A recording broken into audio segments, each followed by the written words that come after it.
एक पुराना भवन था, उसको तोड़ करके और नया भवन बनना था। तो उस पुराने भवन का जो द्वार था वो ऐसा था जिसमें से हाथी निकल जाए, इतना बड़ा द्वार, राजाओं के समय का निर्माण था। उस द्वार में एक गणेश जी की प्रतिमा थी प्राचीन। कुछ न कुछ दिव्य शक्तियां वहाँ रही होंगी, जो भी हो भगवान जाने क्या था। और वो इतना मजबूत था कि उसको, उस द्वार को गिराने के लिए डायनामाइट होता ना, विस्फोटक, जिससे पहाड़ तोड़ते हैं, तो विस्फोटक लगाया गया उसमें। कितना पुराना पक्का निर्माण होगा भैया जी, वो दरार आ गई उसमें, लेकिन वो गिरा नहीं। तो एक व्यक्ति आया, बोला थोड़ा हमारे साहस बंधाने के लिए पंडित जी आप ऊपर चढ़ जाओ, और क्या है, सब बल से हम इसको एक एक करके इसको गिरा देंगे, क्योंकि हमको काम नहीं मिल रहा है, और आप चाहो तो ठेका पर दे दो, ठेका दे दो हमको, और चाहे अमानी पे, ये काम हम कर देंगे। ज़रूरत तो थी, तो उस व्यक्ति को स्वीकार कर लिया गया। पता नहीं क्या विचित्र घटना घटी, सत्य घटना है ये स्वामी जी। उस द्वार के ऊपर गिराया जा रहा था एक एक अंश, और जैसे ही जहाँ गणेश जी थे उस ओर जैसे वो व्यक्ति गिराने के लिए गया, ये भाव था कि गणेश जी की प्रतिमा को सुरक्षित निकाल लिया जाएगा। और वो द्वार पता नहीं कैसे, जैसे भूकंप में हिले, ऐसे हिलने लग गया। तो हिला, वो हिला तो उसके खंड टूट करके गिरने लगे। तो उस पर चढ़ा हुआ जो व्यक्ति था वो भय के मारे ऊपर से कूद गया, ऊपर कूदा, ऊपर से कूदा, काफ़ी ऊंचाई से कूदा, तो नीचे गिरा, नीचे ईंट पत्थर पड़े थे। उसको लोग खींचकर उठाकर किनारे ले गए। तब तक वो पूरा का पूरा भवन, सैकड़ों ट्राली मलबा, सैकड़ों ट्राली मलबा, टनों।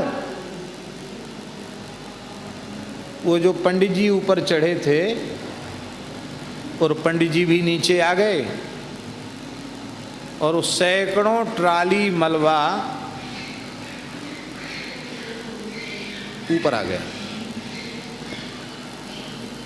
ये बात बिल्कुल पक्की थी कि ऐसी परिस्थिति में सैकड़ों टन मलबा, किसी के ईंट पत्थर और बड़े बड़े पत्थर की शिलाएं किसी के ऊपर पड़ जाएं, और चूने की मोटी मोटी लाद ऊपर से पड़ें,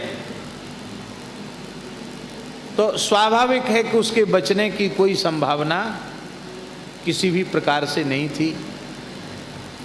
लेकिन वे महानुभाव जैसे ही नीचे गिरे और ऊपर से सारा मलबा आया, उसी समय उन्होंने श्री राम नाम का स्मरण किया।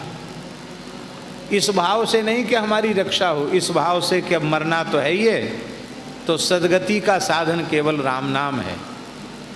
तो श्री राम जय जय राम, श्री सीताराम, ये जब उन्होंने कहा तो तत्काल उन्हें अनुभव हुआ कि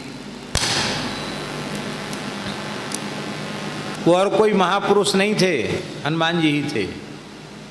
हनुमान जी ने तत्काल अपने हथेली पर उस मलबे को रोक लिया और इन पंडित जी के ऊपर कुछ भी नहीं गिरा और ये सुरक्षित उस मलबे से बाहर निकल गए। और उस मलबा पूरा का पूरा, लोगों ने गिरते हुए देखा कि पहाड़ जैसा लग गया, लेकिन ऊपर से ऐसे जैसे कोई हाथ से बचा ले, माने ऊपर का भार से, और फिर ऐसे करे तो सब उलट के दूसरी तरफ चला जाए। तो ऐसे कोई अज्ञात शक्ति ने उल्टा और वो हजारों टन माल उलट कर दूसरी तरफ गिर गया और वे पंडित जी बेहोश भी नहीं हुए। तो ऊपर से कूदे थे तो थोड़ा ये कंधा छिला था बस, और कुछ नहीं।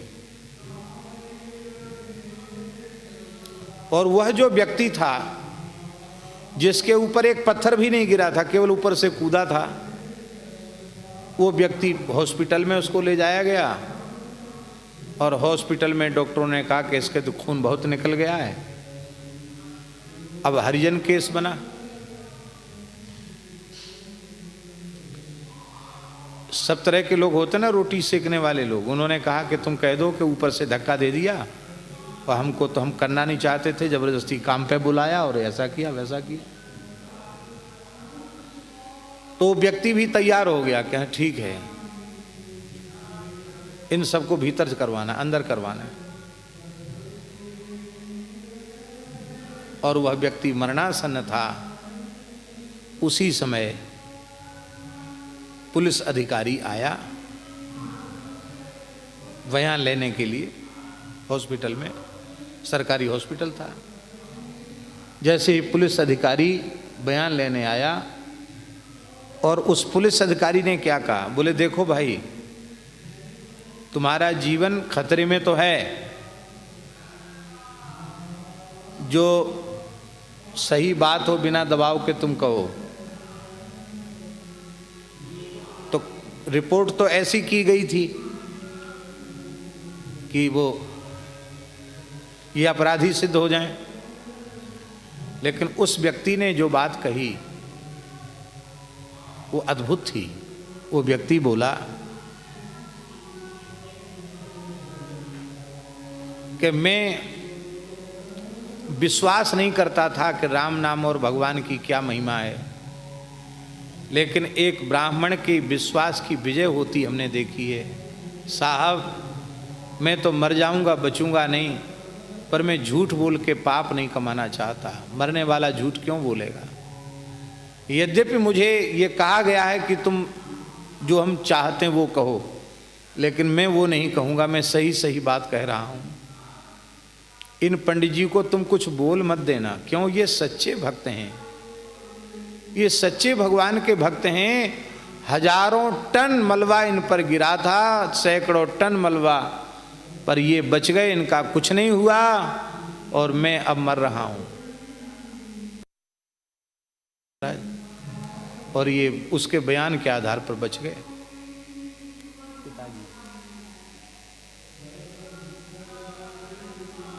वो जो जगह जहां मकान है वो वैसे ही वहीं की घटना है। इस घटना के तमाम लोग प्रत्यक्षदर्शी हैं। ये बात हम इसलिए कह रहे हैं कि त्रेता के आरंभ में प्रहलाद जी की रक्षा हो जाना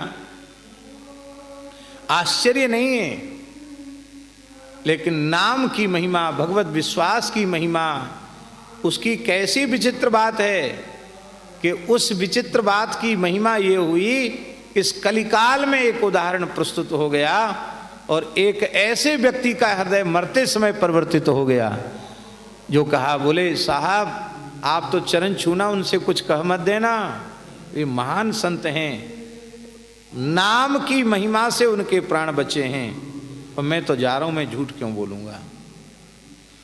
हम ऐसा समझते हैं कि उस व्यक्ति की निश्चित सद्गति वही होगी, क्योंकि उसने कहा कि हमने राम नाम की महिमा को देखा, तो राम नाम तो निकला उसके मुंह से, इसके बाद उसकी मृत्यु हो गई, उसका निश्चित कल्याण हुआ होगा।